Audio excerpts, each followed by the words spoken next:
ایک یہ کویسچن کیا تھا اوجڑی کھانے کی کیا شرعی حیثیت ہے۔ دیکھیں مسئلہ یہ ہے کہ نبی کریم صلی اللہ علیہ وسلم نے ایک ذبیحہ کے 7 اعضاء کو کھانا منع فرمایا ہے، اور ان 7 اعضاء میں اوجڑی کا ذکر نہیں فرمایا، لیکن فقہا نے دیکھا کہ جن 7 اعضاء کو سرکار نے منع کیا ہر ایک کے اندر ایک چیز مشترک ہے، اور وہ یہ کہ اس عضو کا کسی نہ کسی گندگی سے اتصال ہے، تو بس انہوں نے یہاں پر قیاس کر کے اوجڑی کو بھی منع کیا کہ 7 چیزیں تو نبی کریم صلی اللہ علیہ وسلم نے صراحتاً منع فرمائیں، لیکن چونکہ اوجڑی کا ذکر تو نہیں ہے لیکن یہ بھی گندگی سے متصل ہوتی ہے، لہٰذا ہم اس کو بھی شامل کریں گے، لہٰذا فقہا نے پھر منع فرمایا کہ اوجڑی کھانا منع ہوگا۔ نبی کریم صلی اللہ علیہ وسلم نے جن 7 اعضاء کو کھانا منع فرمایا اس میں تو اوجڑی شامل نہیں تھی، لیکن چونکہ ان 7 اعضاء میں سے ہر ایک کا گندگی کے ساتھ اتصال نظر آیا تو پھر فقہا نے اسی علت کی بنا پر اوجڑی کو منع کیا۔ اب شرعی حکم یہ ہوتا ہے کہ جب قرآن کی نص قطعی سے کسی چیز کی حرمت ثابت ہوتی ہے تو ہم کہتے ہیں یہ حرام ہے، جب حدیث سے ثابت ہو تو ہم کہتے ہیں مکروہ تحریمی ہے، اور یقینی سی بات ہے کہ جب فقہا کے اجتہاد سے کسی چیز کی حرمت ثابت ہوگی تو ہم اس کو ذرا ہلکا حکم دیں گے، کیونکہ یہ حدیث سے ہلکا ہوتا ہے تو ہم کہیں گے یہ مکروہ تنزیہی ہے، اگرچہ بعض علماء نے ہمارے اس اوجڑی کو مکروہ تحریمی ہی لکھا ہے۔ اس کی وجہ غالباً پھر یہ ہے کہ انہوں نے قیاساً نہیں بلکہ دلالت النص سے ثابت فرمایا، اس سے پھر اس کا حکم قیاس سے قوی ہوتا ہے۔ لیکن یہاں ایک مسئلہ یہ ہے کہ اب اوجڑی بہت ہی زیادہ کھائی جا رہی ہے۔ میں خود لاہور میں دوران تعلیم طالب علمی وہاں رہا ہوں، اور وہاں میں نے دیکھا صبح ناشتے ہوتے ہیں،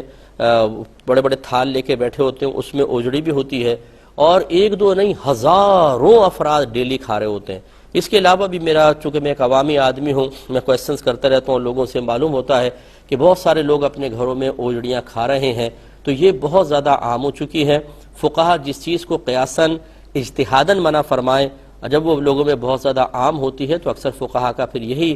معاملہ ہوتا ہے کہ وہ اپنی رائے کو واپس لے کر حکم کو ہلکا کر دیتے ہیں۔ اب چونکہ یہ بہت زیادہ اس میں عموم بلوہ نظر آتا ہے، لہٰذا ہم تو اس کے مکروہ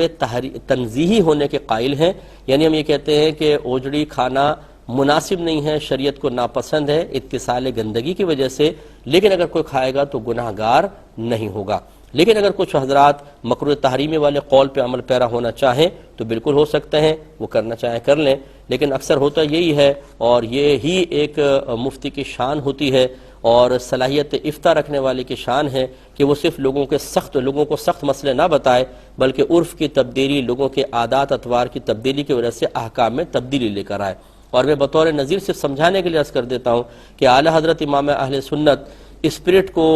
ناپاک اور نجاست غلیظہ، پیشاب کی مثل ناپاک قرار دیتے تھے، لیکن جب آپ سے کویسچن ہوا کہ ایک رنگ باہر سے آیا جس کو پڑیا کا رنگ کہتے تھے،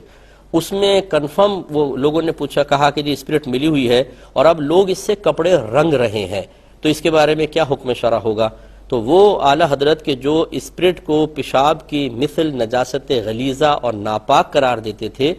آپ نے اس کے بارے میں جواز کا حکم دیا اور بنیاد بنایا عموم بلوہ کو، کہ آپ نے فرمایا کہ اگرچہ ہمارے نزدیک ایسا حکم ہے لیکن اب چونکہ ہم نے سنا ہے کہ زیادہ یہ عام ہے، اس میں عموم بلوہ ہے، لہٰذا اب فقیری پسند نہیں کرتا کہ اپنی ذاتی رائے سے کثیر مسلمانوں کو گناہ گار قرار دے اور ان کی نمازوں کی بربادی کا سامان کرے، لہٰذا نظر فقیر میں حکم جواز ہے۔ الفاظ تھوڑے آگے پیچھے ہوں گے لیکن مفہوم اور مقصود یہی ہے۔ اب دیکھیں پڑیا کے رنگ کو یہ تو نہیں کہ سارے کے سارے علماء اس سے رنگنا شروع ہو گئے تھے، عوام میں وہ چیز عام ہوئی تھی، اور جب کوئی چیز عوام میں عام ہو جائے، ان کی عادت میں شامل ہو جائے تو عادت چھڑوانے میں بہت حرج ہے اور شریعت حرج کو اٹھاتی ہے، لہٰذا مکروہ تنزیہی کا قول ہمارے نزدیک جو بھی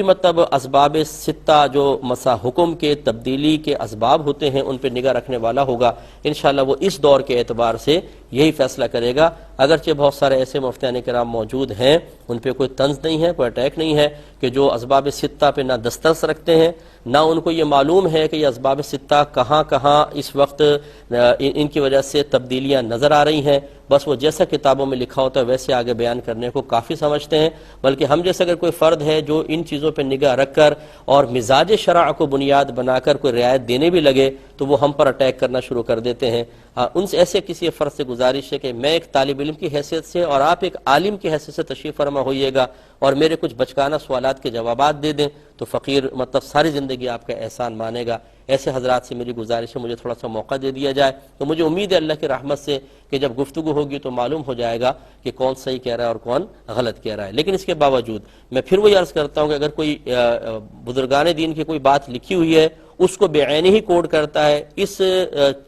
فرق کو محسوس کیے بغیر کہ اب معاشرہ زمانہ بدل گیا ہے, لوگوں کی عادات اطوار ان کی کیفیات رسم و رواج عرف تبدیل ہو چکا ہے, تو پھر ہم اس پہ بھی تانہ زنی نہیں کرتے ہیں. لیکن یہ ہم ضرور گزارش کرتے ہیں کہ جب ہم کوئی بات بیان کریں یا تو آپ آ کے گفتگو کریں کہ بھئی آپ نے غلط بات بولی ہے, شریعت کے خلاف ہے, قرآن کے خلاف ہے, اصول شرع کے خلاف ہے. یہ تو میرے خیال میں نہ کوئی ہمت کرتا ہے نہ وقت نکالنے کے لیے تیار ہے. کوئی میں ایسا تو نہیں ہوں کہ مجھ سے کوئی ڈرا جائے گا.